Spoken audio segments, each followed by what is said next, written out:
The spring session of the National Assembly wraps up tomorrow. Meanwhile, MPs are in the House of Commons for a couple of more weeks with a new Liberal government in place under Prime Minister Mark Carney.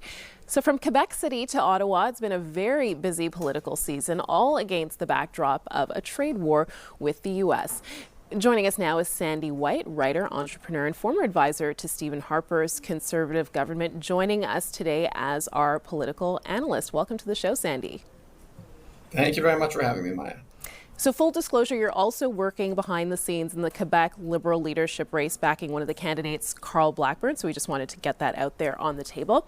But let's get into it. We're fresh out of a federal election. Quebecers will go to the polls in a provincial election next year. CAQ struggling in the polls, PQ leading, and the Quebec Liberals are about to pick a new leader. We've just alluded to that. So the political landscape overall seems to be shifting. It is, Maya, and I think this shift has been underway for quite some time. We've seen that the PQ has been leading in the polls for about a year. The CAQ has been down for a long time. Quebecers, like many Canadians right now, are open to a change in government, and I think ultimately that's a good thing.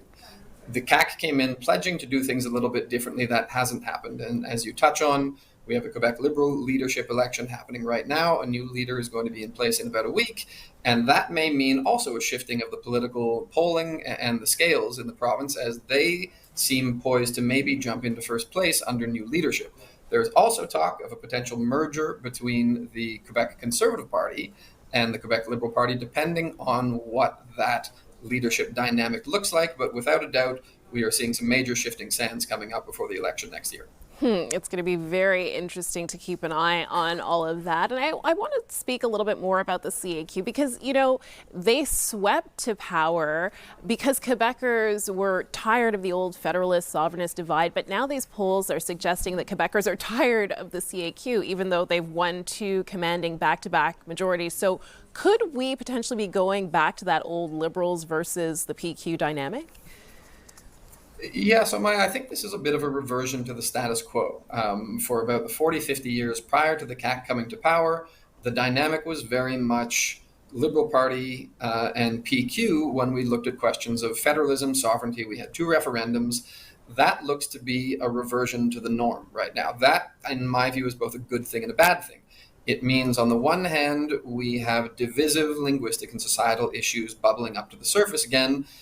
Questions like the economy, which I think are probably the most important thing for Quebec right now, may be taking a back seat. This will all depend on who wins the Quebec Liberal leadership race and who becomes our next premier. But as you well know, as a long observer of Quebec politics, Quebecers are very quick to throw the bums out. And I think that looks to be what might happen to the CAQ in the future.